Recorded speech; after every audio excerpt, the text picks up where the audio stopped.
Previously on the Quarantine Chronicles. Lumina could barely hold back her excitement. We are going to crash a party.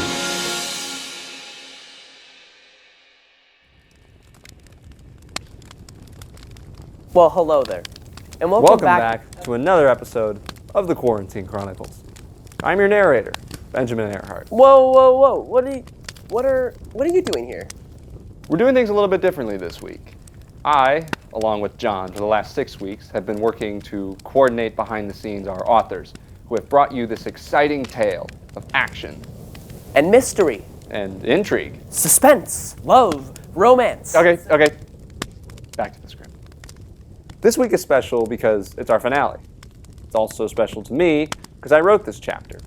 This week, I'm here with John to narrate and bring you an exciting conclusion to our quarantine tale. We hope you'll enjoy it. With that said, let's get started. I had always heard about the annual Shrieker Games as a young boy, but I hadn't imagined I would be seeing them in person one day. I mean, nothing seems impossible anymore, I figured. The games themselves were held in a massive stadium, with hundreds of hospitality booths and suites, large enough to hold never-ending buffets, bottomless bars, and luxurious seating for the tens of thousands that attended the event in person. In the center of the stadium, a large pit carved into the planet's rocky crust gave competing Shriekers a variety of terrain to navigate as they sought to destroy each other for the viewer's pleasure. To any casual observer, there seemed to be little at stake for the viewers, but the rich and elite of the galaxy didn't just come for any sporting event. The gravity of the games came, first off, from the amount of money being bet on every single match. What's more, Shriekers were often entered on behalf of entire star systems. The ability to televise the event to the entire galaxy live further gave them even more legitimacy. This wasn't just any annual sporting contest. It was probably the only forum in the galaxy in which power was seized and lost, outside of war. And Lumina, Queen of the Illuminaries, was about to hijack it to free her people. And I'm helping her, I reminded myself for the billionth time. We laid silently on a ridge overlooking the stadium as Lumina and Scrounger ran reconnaissance. Lord Ramos had given us, or to be more accurate, been forced to give us, 3 different ships and a squad of his best troops. On one ship, Williams rested peacefully as he continued to heal. I had been skeptical at first after we'd left Hayden, fearing that Lord Ramos' troops, who were supposed to be helping us on our mission, would turn against us immediately. But their loyalty to the crown that sat on Lumina's head was unwavering. Funny how powerful a piece of headwear it was. Lumina's dark figure darted back up to us, with Scrounger bounding in behind her. Okay, she said. I have good news, and I have bad news. The good news is that General Makora is in attendance tonight, and he's in that booth. All of us followed her finger, which pointed towards the arena. A quick check through a pair of digital binoculars revealed his personal suite, which sat high atop the stadium, which was heavily guarded and undoubtedly protected by some shield of sorts to prevent sniper fire. The man himself sat in the seat of honor and wore the dark maroon and gold colors of his regime. Just seeing the man for the first time in my life made the hair on the back of my neck stand up. The objective is simple. Get in and take out Makora, Lumina continued.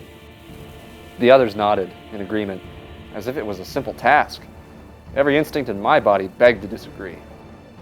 Wait, that's it? I asked her. We just go in, kill him, and they'll let us walk away? The majority of Makora's followers here tonight are ex-Illuminaries who have accepted his rule to spare their people. Lumina pointed to the bag on her back that carried her crown. Once their iron-fisted ruler is dead, and they see me wearing this, they'll be quick to turn their allegiance back to us. I didn't argue this point. The crown's authority had been made pretty clear to me by now. I still couldn't believe that much power had been clumsily shoved into my hands by Commander Harris. Then again, it had kept me alive for this long, right?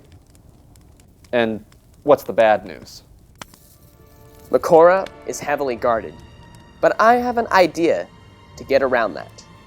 She explained her plan to them, and Duncan almost passed out. Are you crazy? Just trust me, Duncan. Have I let you down yet?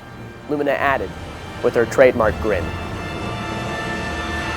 30 minutes later, as I stood waiting for my signal amongst a crowd of Outer Rim dignitaries and spectators near field level, I asked myself the same question. My disguise had been plucked from an unfortunate soul who had chosen the wrong time to take a smoke break outside of his suite. I inspected the fine buffet assembled, trying to look inconspicuous. The glorious assembly of the galaxy's best cuisine was tempting. It wasn't hard to understand how so many people had fallen to Makora's will. He probably guaranteed wealth and luxury to those in power on every planet he conquered. He pillaged their worlds when those leaders weren't looking. Or chose not to look. My stomach groaned in protest as I turned away and returned my gaze to the field to watch the Shriekers do battle. The current contest was near its finish. The soon-to-be victor had its claws wrapped around the dying loser. And the noise. The noise was what I hated the most. For a moment, I saw flashbacks of my fellow soldiers' faces being shredded away by those claws and falling to the snowy ground. But there was no time to mourn. Suddenly, the lights around the arena flickered. A few dignitaries took notice, but like the rest of the spectators, they were cheering, or jeering, the victorious Shrieker, who had unceremoniously decapitated his opponent in victory. The flickering stopped after a moment, but there was no mistaking it. It was my signal. Time to be the bait. Again. In a series of broad strides, I hurdled the fencing that separated the field of battle and the crowd. In a swift motion, before anyone could stop me as I ran onto the field, I produced my weapon and fired straight up at Makora's suite. As I expected, the laser beam deflected away. But it did its job. Within seconds, the crowd fell silent in shock, and every camera in the place swung to my general direction. Guards stormed towards me from everywhere, and now I had the attention of General Makora himself. He was pissed. At this point, I was sure I was going to die.